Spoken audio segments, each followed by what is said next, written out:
Well, hello guys. Thank you very much for your time today. We're going to spend half an hour, 45 minutes, who knows, 3-4 hours, depending if we get carried away, talking about the joy that is BBC introducing and how important it is for an artist at the beginning of their career. I'm joined by Abbie and Emily, who are both BBC introducing DJs. Hello, how are you? Hello. Yeah, sure. So I present the BBC Introducing in West Yorkshire show. I've been doing that I've been presenting it since January 2020, but I've been working on the show behind the scenes for about 5 years. I also work behind the scenes on the BBC Introducing in Humberside show and have previously worked at BBC Introducing in York and North Yorkshire as well. So all of Yorkshire, basically. All over it, all over BBC Introducing. My name is Abbie McCarthy. I look after the show in Kent. I've been doing that since the end of 2030. So it's been ages now. Can't believe that. And I've just said that out loud. That is ages. Nice. Yeah, and I love it. Cool. Well, I've often said to people kind of starting out at the beginning of their musical adventures that they should treat their local BBC introducing DJ as a god, as a deity, as one of the most important people in their lives because of the kind of gatekeeper that you act. So please correct me if I'm wrong here, but from my understanding, if you get picked up by a local BBC introducing DJ and that you really like them and you can get involved, it can kind of open the door to being on the introducing slot on the Radio 1 playlist. It can result in you playing BBC stages at major festivals like Glastonbury and Leeds and Reading, or the BBC Big Weekends. Is that right? Is that kind of the progression? Yeah, that's exactly it. Everything always starts locally, doesn't it? Us going through the uploader, playing our favorite things on the radio. And then I always describe introducing as like this huge machine or like a big friendly monster with lots of arms. We can kind of like push you in lots of different directions. So we'll start locally, play you because we really like it, get a bit of a reaction there. Then we can forward you on for national spot plays, whether that's Radio 1 or 1 Extra, Radio 2, 6 Music, the Asian Network, Radio 3, kind of everywhere really. We're kind of across everywhere, aren't we? It's just wherever your music fits best.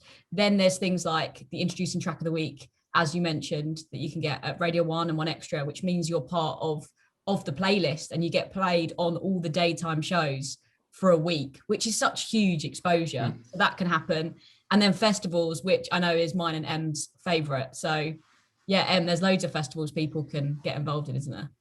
Yeah, so it's pretty much all of the major UK festivals. I think we also have something at like in New York, the New York Jazz Festival. Yeah.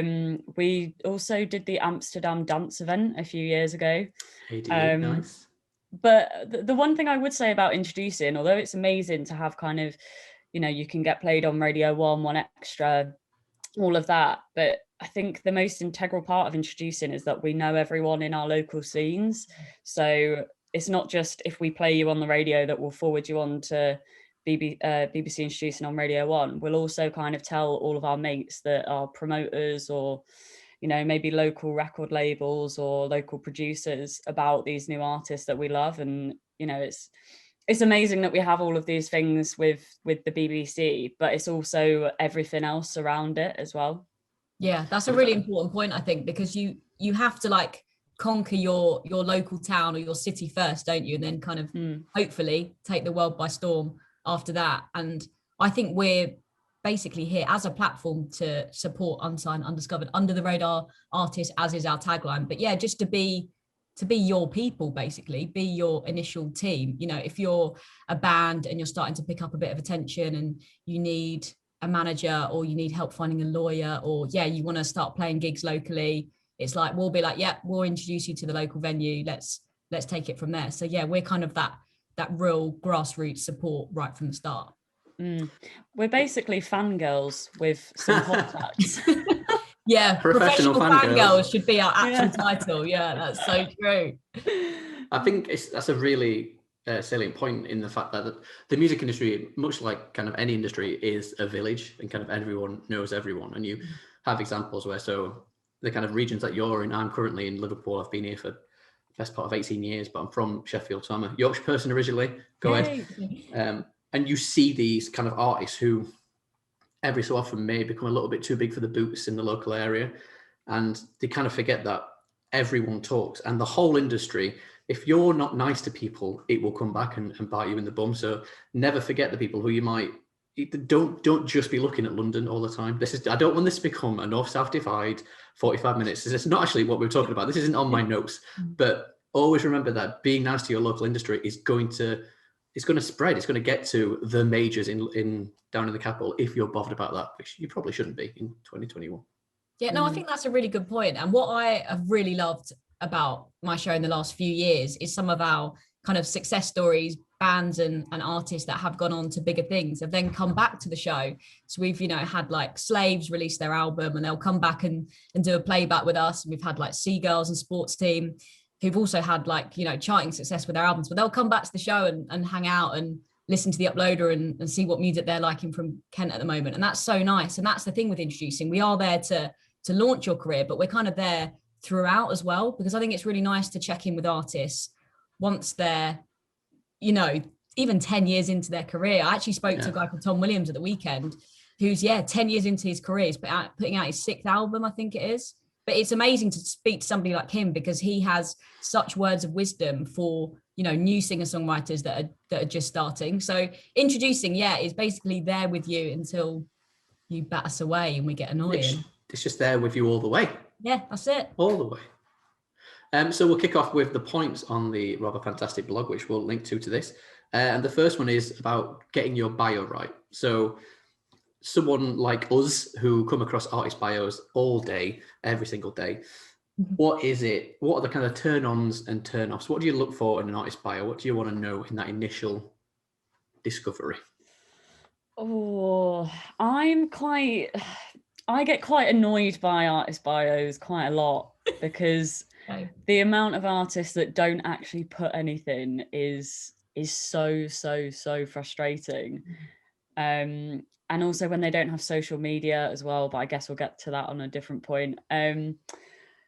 For an artist bio, for me, I would rather have about 4 sentences that just kind of say who you are, what you've been up to, what you're going to be releasing, like if it's an album or you're working on an album or whatever. Just like an interesting fact. I don't want to read pages and pages of stuff, but I also don't want no information. There's kind of got to be a happy medium, I think. Yeah, I think that's a really good point, because I've done it before where I've read an artist's bio and it's literally their life story from birth, every day they've woken up, what they've had for lunch. I mean, not that extreme, but it feels like that as you're reading it. And it's like, I don't need all that. You just need, as Emily said, the key points, maybe their influences, what they've got coming up, and just a bit about them. I always think if you can stand out by just trying to like have a bit of fun or show your personality, I think that's so important. Because also, selfishly, as radio presenters, we want fun, interesting stuff to say about you on air, because it makes us look great. So if you can do that, that's going to make us even more excited to play you and have a bit of a chat about it. Yeah, it needs to be similar but different, which isn't, what a beautiful piece of advice that is, Simon. Similar but different to PR, because it doesn't need, because a press release and a bio are 2 inherently different things. So there probably is overlap there, but one thing that always kind of makes me cringe is when you read these bios that are just pure hyperbole, and they're just talking about how good this thing you're about to listen to is, which very rarely lives up to the description that they've just said. Yeah. And I think, as you say, like noting influences or kind of the area and lane that they think they're in is great, but don't tell me I'm about to be blown away by the best thing I've literally never heard, because that's kind of for us as a listener, but we're talking about this really as listeners rather than industry, aren't we? Yeah, absolutely. I also think it's really interesting when people say like, we're the next 1975, or I'm the next Britney Spears. It's like, you don't need to be the next anybody. Like, be yourself and own that. And just sometimes let the music do the talking. I totally agree with you about the like her hyperbole. It's like they've used about 8 adjectives to describe their single, and it's like, just let us listen. If we like it, it's on. Like, it's a really fair system. If we like something, we'll literally play it on our show that week. You don't have to convince us or hoodwink us with your language. It's like, if it's good, it will get played. Yeah, when I used to write for a music website, my editor at the time, I hadn't really written for anyone before. It was kind of my first step into the industry, but my editor said to never read the press release first, always listen to the music first, because the press release is designed to make you think that this is good. So you are going to kind of get a little bit hoodwinked because someone's telling you that this is the best thing that you've heard since, I don't know, Queen. I don't know.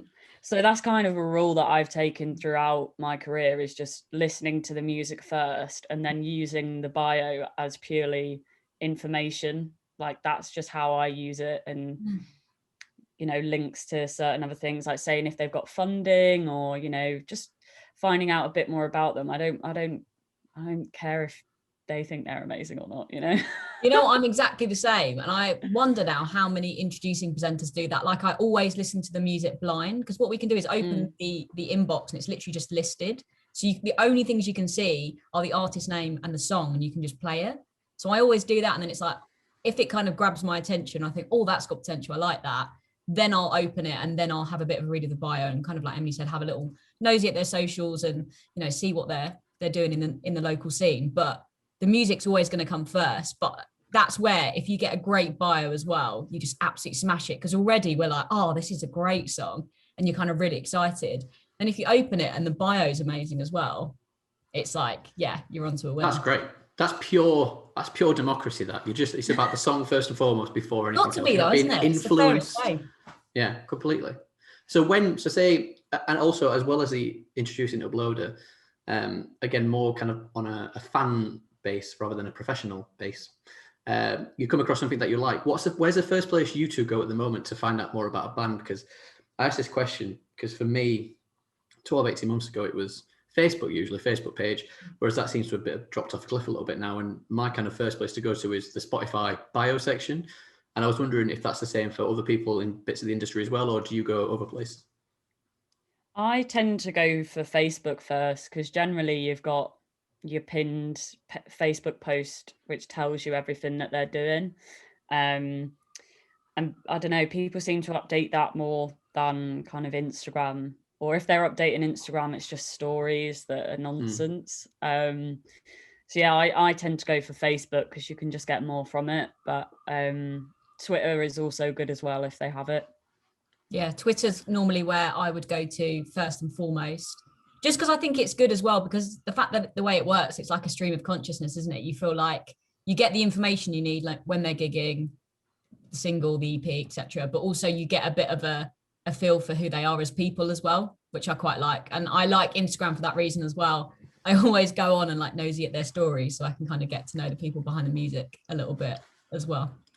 On a side note there, I have to compliment the both of you on your Twitter games. Two of the best people in the industry to follow on Twitter right here, guys. We will also link to that in the description of this.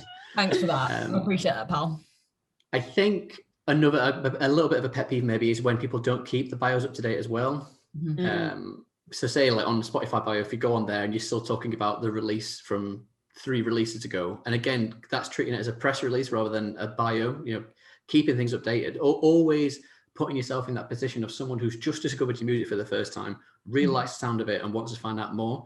Because if they went and then looked, where can I find out more? And they're talking about something that happened 18 months, 2 years ago, you're immediately going to be a little bit less interested and probably less keen to follow up.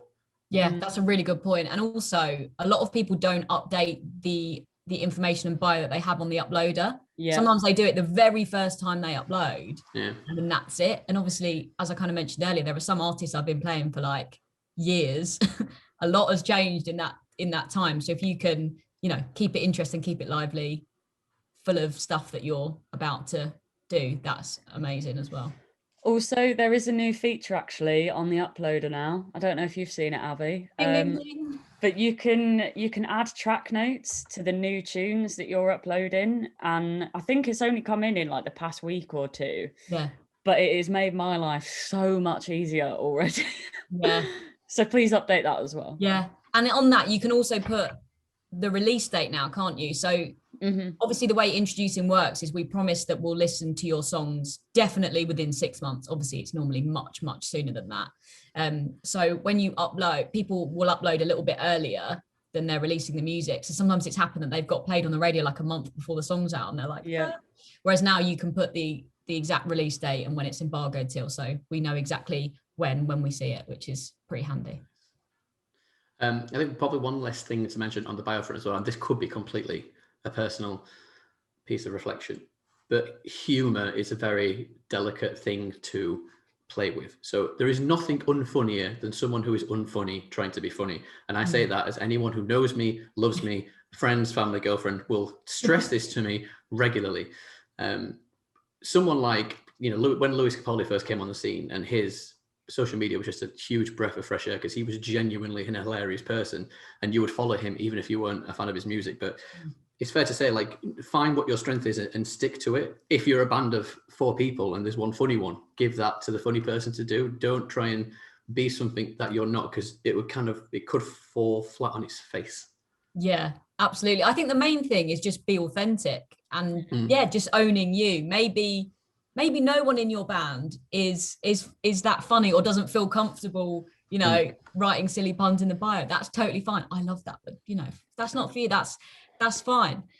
Maybe it's just that you're all really into music. Just show that passion, in your bio. Maybe you're just so into the Kent scene or like the Leeds scene or wherever you're from. Just put that in there. I think it's just always be authentic. Never ever try and be something you're not, because as Simon just said, you're gonna fail, aren't you? You're gonna slip up at some point. And even if you don't and it's successful, you're then gonna feel like weird because you're like, oh, I haven't actually been myself. So yeah, authenticity for me is like the top trait an artist can have, I think as well, from working in the industry for so long, you can spot it a mile off, can't you? If someone's not being genuine, you're like, oh, here we go again. Yeah. So true. So moving on to the next point, the wonderful world of artist photos, band bios and pictures. Sorry. What makes a good photograph? And I'm assuming neither one of you is going to say stood in a row against a brick wall, all wearing leather jackets. In my notes here, I've written the question, how many leather jackets is too many leather jackets? Because I once met a band where all 4 of them and the manager came in leather jackets. Oh, and I felt like I was getting like a pincer attack by a biker gang. So yeah, what makes a good photograph? Feels like a daft question, but it is quite important.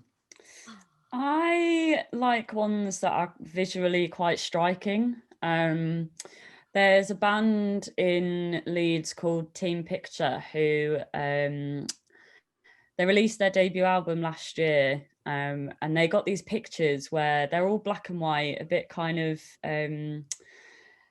they look like really old pictures, and they're all kind of dressed in these white long lab coats, and they're in somewhere in I don't think they're in the moors, but they're in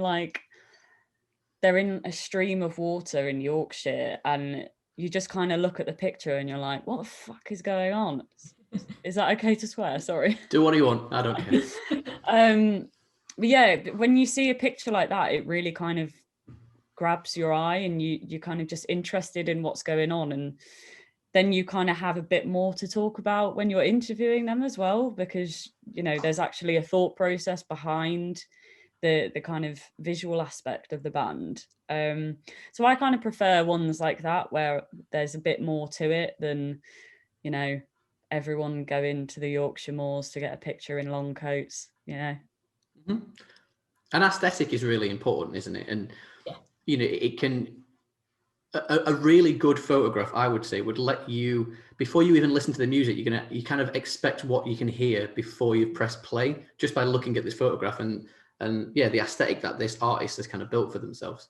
Yeah, I think aesthetic is so important, because think back in the day, it'd be like you'd record an album to vinyl and then it'd be in record stores. I've definitely done this. I've walked in to a shop and been like, that vinyl looks really cool. I'll buy it one for my friend as well. So I think that same premise still stands, doesn't it? It's always going to be about the music, but you are drawn to things visually. So as Emily said, if you can put a photo out there that's just like quite arty or interesting or striking, that is so much better than Standing in a warehouse or wearing leather jackets and holding your guitars. And by the way, anyone who's watching this, who's put a picture out with them wearing leather jackets, standing against a brick wall, please don't feel disheartened by this.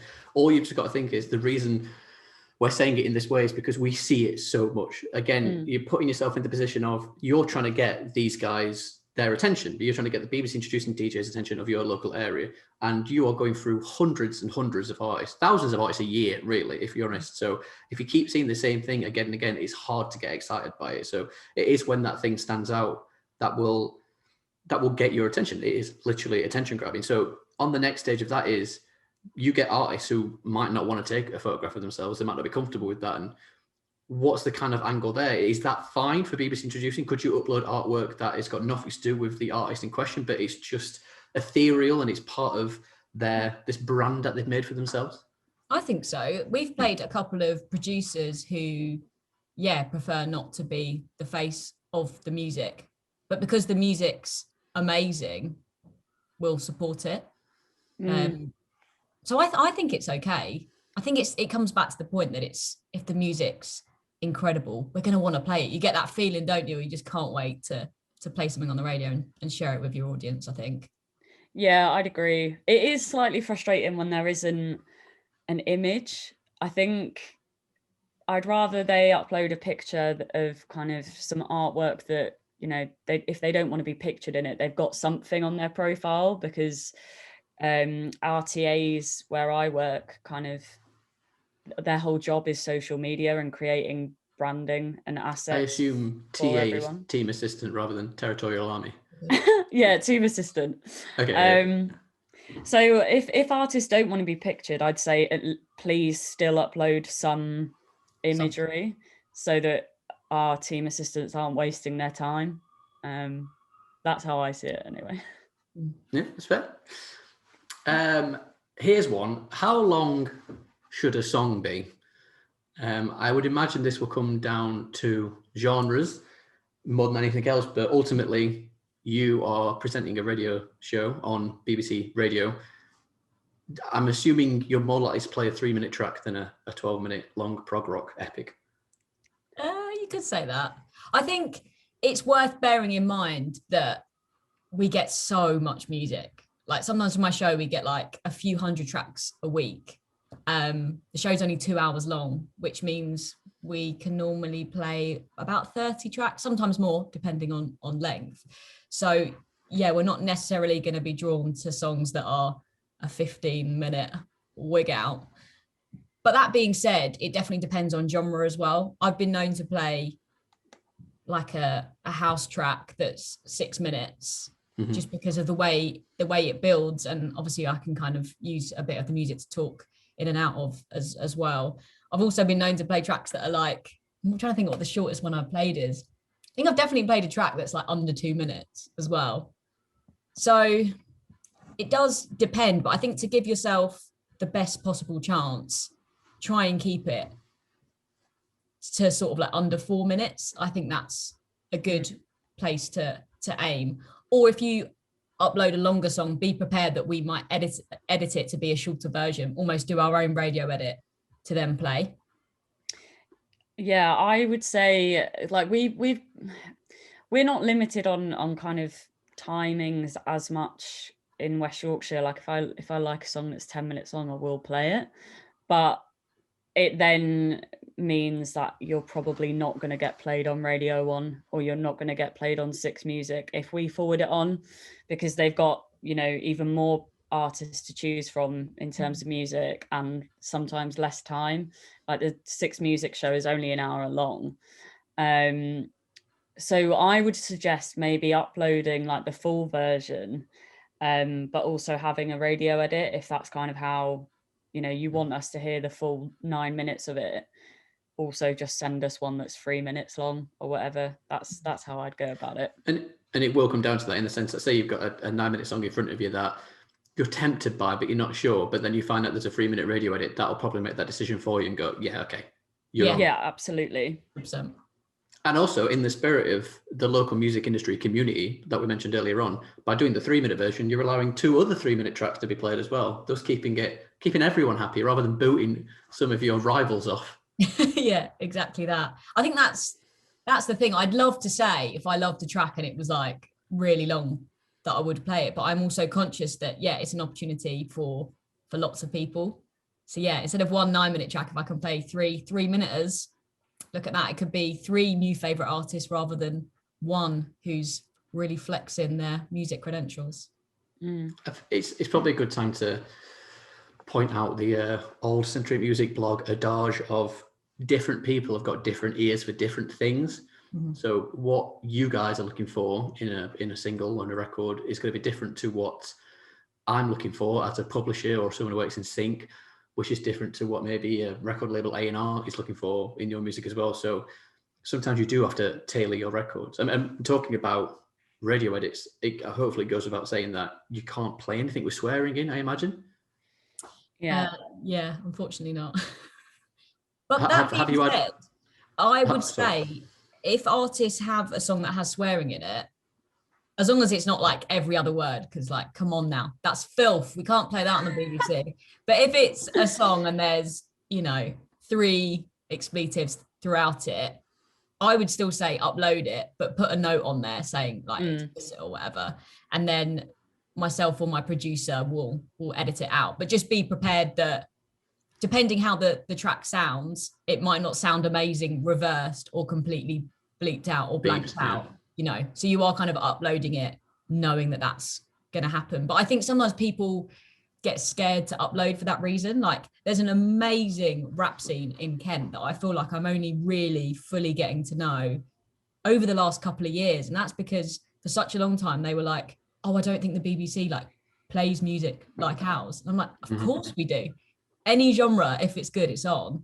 So don't be deterred from uploading your music. If it's a little bit sweary, we will kind of sort it our end. And then obviously as you progress, that might be when you need to pay a producer to do a radio edit or whatever. But for those beginning stages, like we can do it, can't we?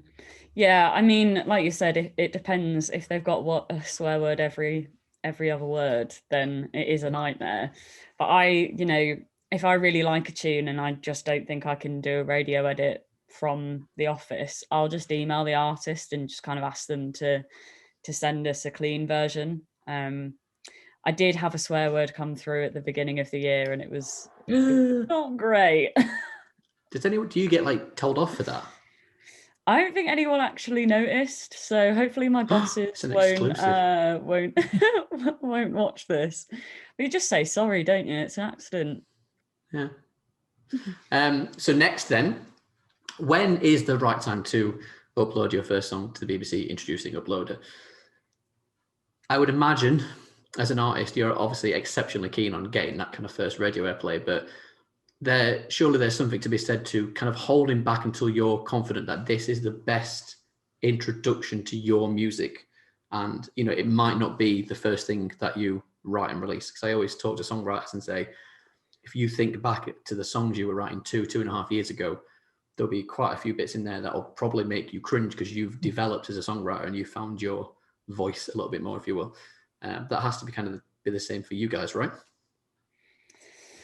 I don't know.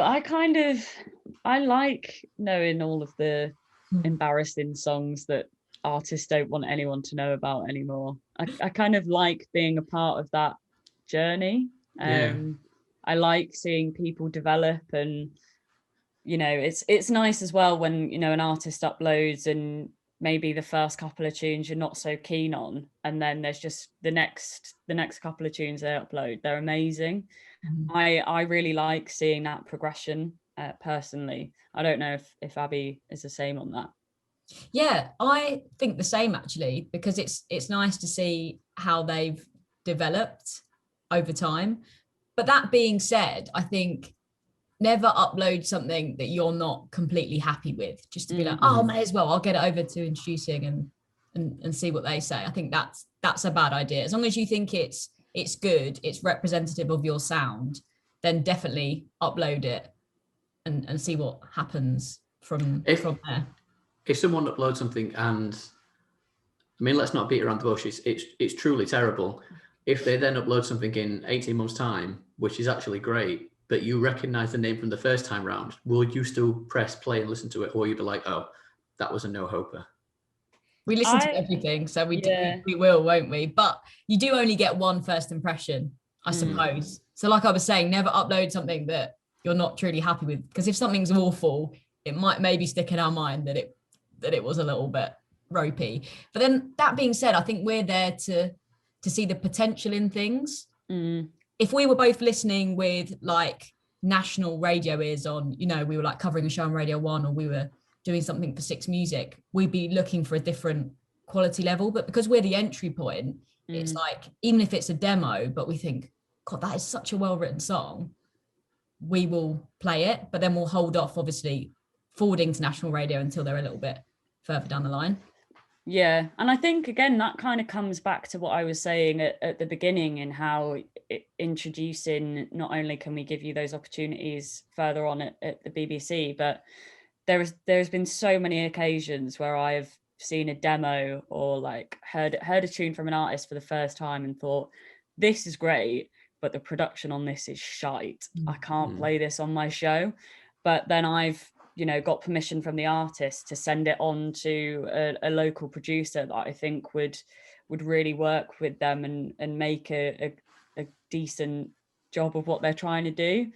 And then, you know, they've kind of come back and it's been better, and it's been playable on the radio. So I think there's pros and cons to uploading for the first time, maybe a demo or whatever. But I think, like Abbie said, if you think that what you've got is great, but maybe you can't afford to produce it properly yet, send in a demo and we can kind of do the rest in a way. What wonderful people you truly are. How often do you find artists reinventing themselves? So they've tried under a certain name for 12, 18, 24 months. It's not quite connected. And they think, well, we'll etch-a-sketch this and we'll shake it up and start again. It's the same band, sometimes playing the same songs at the beginning, but whole new branding, whole new name. Is that an exercise worth doing? That's a tough one, isn't it? I think, because it's a little bit case by case basis. I've definitely come across a few local bands who, maybe just hit a little bit of a glass ceiling. They felt like they couldn't push on to the next level, or maybe they kind of never fully got started to where they wanted to be in the first place. So they've totally changed everything and upped the ante on the songs, and that's when it works.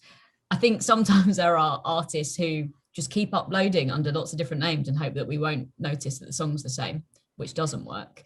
So I think it depends, doesn't it? I think you do have to give things a good go. I think now music takes longer to break, doesn't it? Even if you look at like the charts, some of the biggest artists in the world, it takes them a few weeks to get to where they want to be chart wise. So I think you've got to give something at least a few years. I think you can't be changing your band name every 6 months or every year. It's a bit like, slow down. So in Hull, we supported a band called Labette Blooms for many, many, many years. And about 3 years ago, they decided that they were going to change their name and do something a bit slightly different to what they were doing before, but it's the same kind of people behind it. So they changed their name to Lowhammer, and now they're absolutely fucking smashing it. Yeah, they really are. So they are. Sentric band. I was slightly skeptical artist. About kind of, you know, how much a name change would make a difference, but it's really, really worked for them. And I think they were Radio 1 Track of the Week in March, like mid-March or something, with their latest single and stuff. So it is case by case, but I'm buzzing for Lowhammer because they're great. Great band. Great band. Just to say, Emily, I don't know if this was a masterstroke on your part, but the natural light you're getting in your room is fantastic. The glow up. Yeah, I mean, sometimes it's great, but I've got my desk is over the garden. I've got a massive window, so yeah, great. Sounds pretty idyllic to me. And look at those beams as well. Yeah, they are great as well. Although I do hit my head on them when I go into my little ensuite. So. Oh, someone's got an ensuite. Someone's doing all right for themselves. Very nice. So that's pretty much it, really. On to kind of any other business, really. I suppose a couple of questions from my part. I mean, first of all, for anyone watching this, I hope first of all that's been useful, and I hope you realize that you're listening to three people talk who, like, new music and emerging music is pretty much everything that we stand for. Like, obviously Sentric, we've gone from quite a small company to a big company, and now we look after some huge artists and some huge copyrights, and that's great. But me personally, I don't get a bigger buzz than the buzz I get from discovering that new artist or giving them that first play on Sky Sports, or helping them get that first sync, which can pay for a van and a tour. And, you know, I'd much rather help 10 bands out a bit rather than one band out a lot, if that makes sense. So just to reiterate, if anyone's watching this at any point thinking, because they're a bit annoyed because they're sat there in the leather jacket watching this against a brick wall, like, we're being positive here, and we hope this is useful. One of the questions I have for you guys is, have you got any examples of artists who've kind of really caught your eye? And it might be someone who their music isn't really in your wheelhouse, not really the kind of genre that you would go to, but just because of the way that they interacted with the uploader and with you in general, that they've just kind of blossomed and you've given them a lot of support. Oh, that's a good one. A band I think who I've supported in recent years, who I think have done things very much on their own terms and kind of in an interesting way, is Sports Team. So they went out and played loads of house parties and gigs and wherever people would take them for about a year before they actually started uploading and releasing their music. So there was already like this kind of buzz about them locally. It was like, oh, you seen that band who played at that party? And that was really interesting, because when I saw the name in the inbox, I kind of already knew a little bit about them. So I thought that was quite an interesting way to do things. That doesn't always work, but I think that was great. And they've always just been, I mean, they're quite a Marmite band because they do and say what they want on social media, but I think I've always really respected that about them. And because they're being authentic. We were saying about earlier about people like uploading demos. I think it's a really good point to say that when we first heard Slaves, who were probably Kent's biggest export, they uploaded a couple of demos and we could hear the potential, but they were just a little bit too scrappy. So we kind of went back to the band and we were like, you could work with these people, or if you can change this, we'd really like to support you. And they were just amazing and took the feedback on so well. They came back and they'd made a whole album, their debut album, and then we played the record in full because we were like, this is brilliant. So it's important not to be disheartened if you upload your demos and maybe don't hear anything, or you get a bit of feedback, because sometimes it just takes a little while. You know, I just thought that was a good point to make, because I think they're a band that probably lots of other artists like look up to, and you know, they kind of got a no at the beginning. And you know, now they're killing it and doing big shows and getting Mercury nominations and, you know, God knows what, but they had to do some growing too. So yeah. Is there a right time to give someone a nudge after they've uploaded to your area and uploaded? Like, if they've not heard anything in a month, is it an okay thing to kind of maybe drop you a tweet or an email, or is it just wait, and if you want to use them, you will be in touch? I have found a few times there have been artists that have got very frustrated with not being played straight away on my show. And I've kind of maybe got a message or a tweet or whatever kind of saying that they've not been played. I would say actually wait 6 weeks, because I have so much to get through. And, you know, it depends on, you are going to prioritize certain tunes over other ones in your show. Like Working Men's Club, they've got a new song out this week. I think it dropped the other day. And we're going to prioritize that by playing that this week, because they're a big band that have come out of our area, and, you know, we want to highlight that. So if you're a newer artist and you have it, maybe you've been listened to, but you haven't been played yet, I would say wait about 6 weeks. Personally, just, it will take some time. And if after that you've not heard anything, then maybe drop an email. Fair. Yeah. Well, thank you so much, guys. Like, invaluable advice delivered wonderfully, as expected. Thank you so much. And yeah, I will say goodbye, I suppose, but don't go, because I'll end the recording, but then we'll say goodbye properly. But thank you. Thank you for having us.